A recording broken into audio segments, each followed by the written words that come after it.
Introducing The Carpet. The Carpet is a current affairs talk show that discusses topical issues from all walks of life. My name is Otache, and I am the explainer-in-chief. The Carpet features intensive interactions with newsmakers and those who matter. The Carpet airs weekly to educate and keep you enlightened on developments in our society, with critical analysis by key industry players and our investigative crack team. On The Carpet, every issue is valid. From politics, sports, finance, the economy, agriculture, trade, commerce, entertainment, and so much more. Follow The Carpet on Facebook, Instagram, and Twitter. The Carpet, simply simplifying the news. Hello, and welcome to The Carpet. My name is Otache, and I am your explainer-in-chief. The Carpet is that show that talks about everything, from sports, entertainment, politics, and everything that is trending. Let's get into the show today. We'll be right back. Welcome back. Now let's get into the business of the day. Mounting the carpet with us is Barrister Maurice Bello Magaji, a seasoned lawyer and an administrator who has bagged over 3 decades of experience. He is a senior lawyer and, of course, holds a doctorate degree and multiple other degrees in education, criminology, and in public administration. Thank you for mounting the carpet with us. Thank you very much. Now let's get started. An administrator, a lawyer, a criminologist, and now a politician. How did it get started? Thank you very much. Thank you for the opportunity to be on this awesome platform. Started off, having the background of educationists. My parents were educationists. My mother was. My father was. God bless their memories. Of course, that means ordinarily they would put us through school. And of course, we were in school. Then, of course, when we went to school, it was more of the only future you had was to get an education. But of course, having come up, that meant that we needed to do work extra hard, to be able to get to where we are. Yeah. Yes. So, and over a period of time, of course, I've been very, very involved in academics, politics, administration, sports administration, as well as I've been, of course, an advocate of good governance. I'm an advocate of youths advancing beyond where they are and being able to look beyond just the immediate environment. So I do quite, some of the things to make sure that we have a decent society, particularly amongst our young people. And here, we also, from our fact checking, you're also into the academics proper, lecturing and all of that. Yeah, I love to impact, or should I say, share knowledge. I wasn't doing it full time. I was more of someone who was. I started actually when I served in Kano. I was posted to the Ministry of Justice, and while I was in Ministry of Justice, the then governor of Kano State, His Excellency Shakarov, insisted that there were a lot of leakages in local government areas, particularly when it came to contracts, and there was need for him to be able to post lawyers to the 44 local government areas. And then, of course, while I was there, I took interest in teaching, because most times there weren't much activities to do except when you have contract to vet and so on. So I took interest in teaching. They didn't have much teachers in the arts, particularly English, history, geography, science, and government, and the rest of them. So I took interest and I did that pro bono for free, And then, of course, when I got called to the bar and practicing here in Mina, I equally took interest in, undergraduates, then at the Federal University of Technology. Now, you're a key member of the Bago team. You've been with Bago from when he started his campaigns, before his campaigns actually, yes. While he was in the National Assembly. You've been with him through the campaign and through the early part of his administration as a member of the executive team. Yes. Now, how would you assess the performance of the governor driving transformation in the state, particularly in the area of infrastructural development and economic growth? Thank you very much. Interestingly, I was the coordinator of the economic think tank, that produced the blueprint for which we're implementing right now. So indeed, that gave me first-hand information as to what we wanted to achieve in the area of infrastructure, economic development, and indeed all the sectors, as it were. And of course, I would say he has been able to stick, to what we had agreed to do, which is, the urbanization to major infrastructural development as you are witnessing here. And of course, we thought that, yes, if we did that and concentrated only in Minna, there was going to be that rural-urban drift, So, and that gave birth to the 5 kilometers, and of course, in bigger local government, almost 10 or 20 or even 30 kilometers of roads developing the rural areas. So that whatever it is that is happening within the town, we'll see that. And of course, economically, as you would observe, once there is urbanization, enlargement, of the infrastructure, the economy will definitely grow. The new economy will come up, because within those corridors, a lot of people will come in. And again, as it is right now, even with the area of agriculture has made people, pick interest in Niger State. And of course, I can tell you unequivocally that Niger State is the #1 destination of choice in Nigeria. So quite a lot. And what more when we are done with the entire urban renewal thing. So if we had a scorecard for the economic development of the state, what would the scorecard be, considering economic policies and initiatives and how they have impacted, especially in revenue generation, because it's a key aspect? Absolutely, absolutely. I remember, I think I'll give him not just a pass mark, but of course we're heading to excellence, in the sense that I remember the first retreat we had as members of cabinet, the marching order he gave to the revenue, Niger State Inland Revenue Service, was to be able to meet up with 100 billion per annum.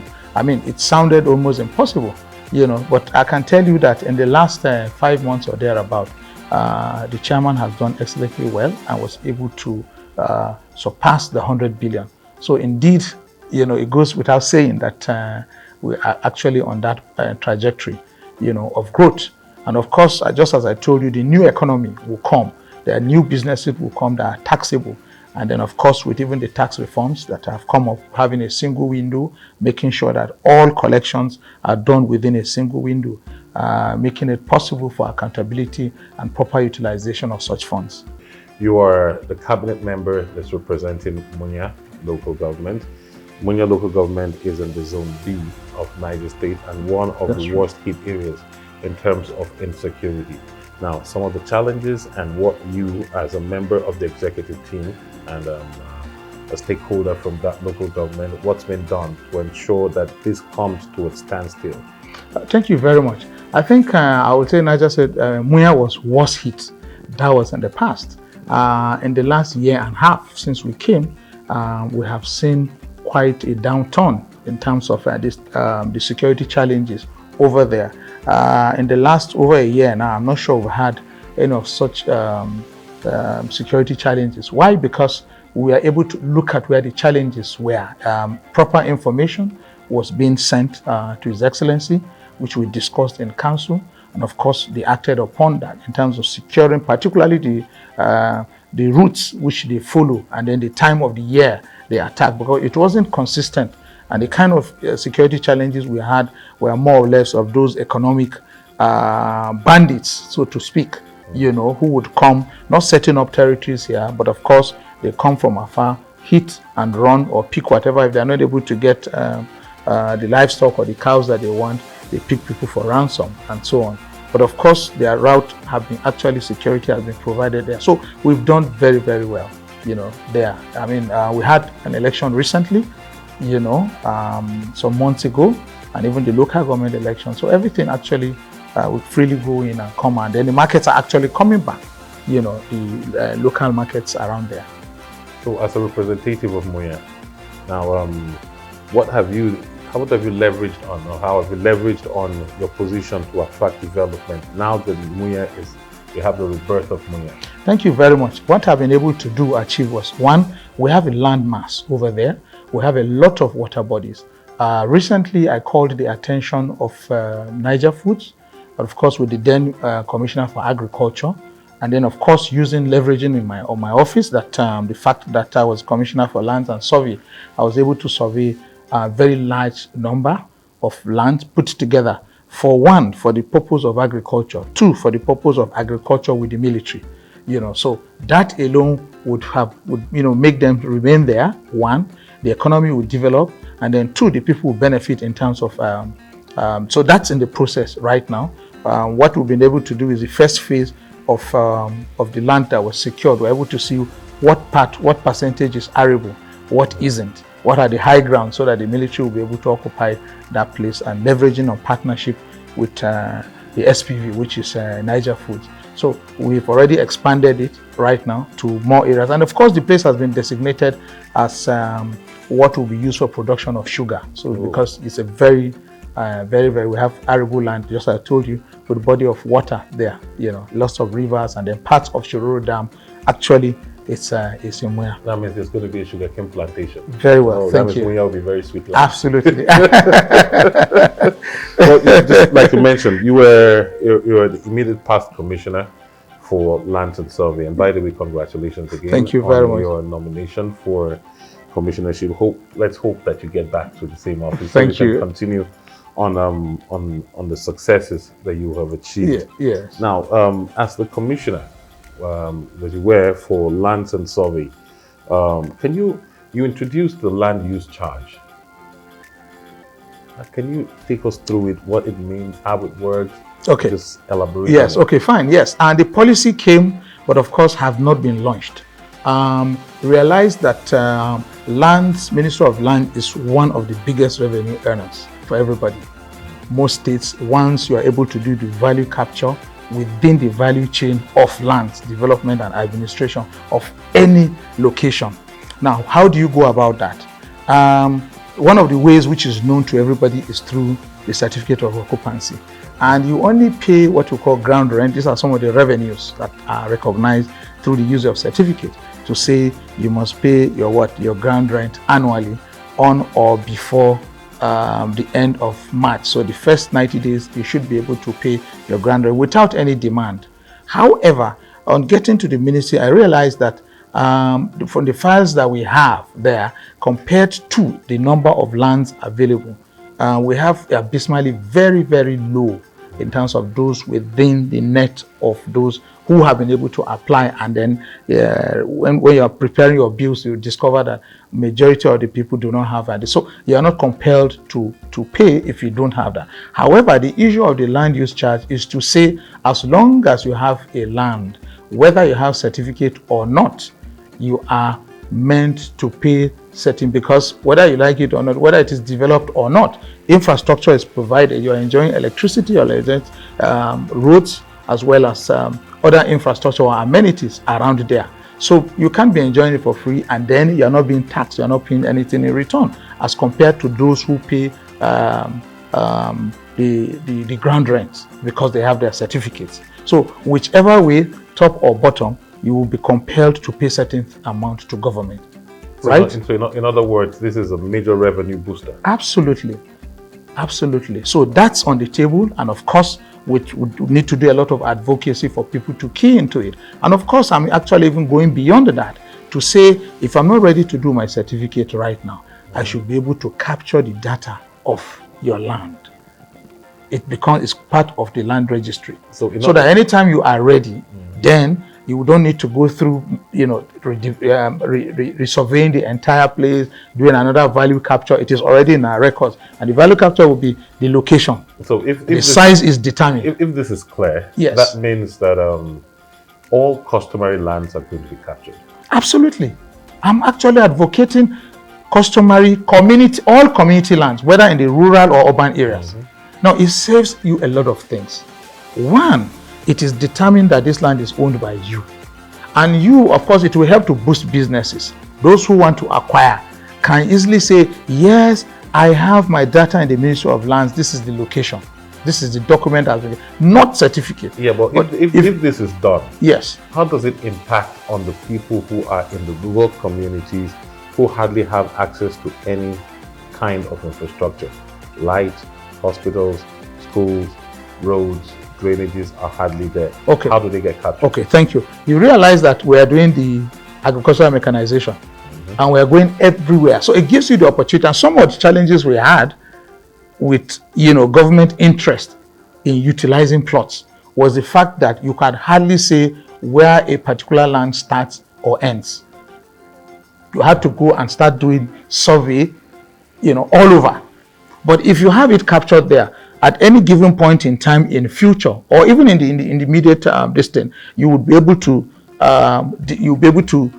fully ascertain the owner of the land and actually the size of the land. So negotiating with anybody, it will not waste any time, and people will be more interested in even going to rural areas. If you want this certificate, they could even work with you to get that certificate. And besides, those in the rural areas are actually not exempted. The location being there alone gives opportunity, gives information to government to say that there is need to provide, even if the rural access routes to such places. And I said one thing, that if we have majority of people who have been able to be captured in terms of the data of their land, we can make a case for them in terms of planning for the future, to consider that, look, these places, I think they are quite interested in activities of government. They should be considered for rural access routes. I think this is also going to drop the case of land racketeering. Absolutely, land grabbing, racketeering, multiple, and you can imagine the multitude of issues, the land related issues. So sometimes when the ministry we are like a court, settling one this thing or the other. So but once they are captured in land, of course there will be revenue, and for them too, it solves that problem. You all also did the GIS upgrade. Yes. Now, how is this going to improve land acquisition and land management in the state? Okay, the same thing. Now, we had some files of people who even had certificate, because actually the project is ongoing right now, and the essence is to be able to equally even divide the state into different districts, and for equity in terms of charges that customers will be paying. How do I mean? In the past, you had the land use, the ground rent, flat rate. For someone who is in GRA was paying the same thing with somebody who is in Pakungu and Gwandaji or somewhere, right? Or somewhere around Metumbi. It was the same. But what did we do right now was to say the state will be divided, particularly the capital and bigger towns, will be divided into various districts. Once district is mentioned, you know that this is purely, an elite location. They have better infrastructure over there, street lights and drainages and so on. Even the schools that are there, the way that everything is captured, you will pay more. For those who have lesser, will pay less. And again, when you talk of the utilization or the land use there, it could be for commercial. So those who are having more of commercial activities there will definitely pay more as compared to those who are just a dwelling place or residence. So it will help a great deal, one, for you to be able to determine where you'll be charged fairly, two, your land, and even the title deed. And what we mean by title deed is, of course, the coordinates that shows, because there are some, when they key in, you discover that the coordinates don't even match with what is exactly on your certificate and what is on the ground. So that alone was a problem. You come to Department of Town Planning, I want to do that, I want approval. Once we check, we discover that there's a problem. Or one says, we're having problems of encumbrances, but indeed it may not even be his fault.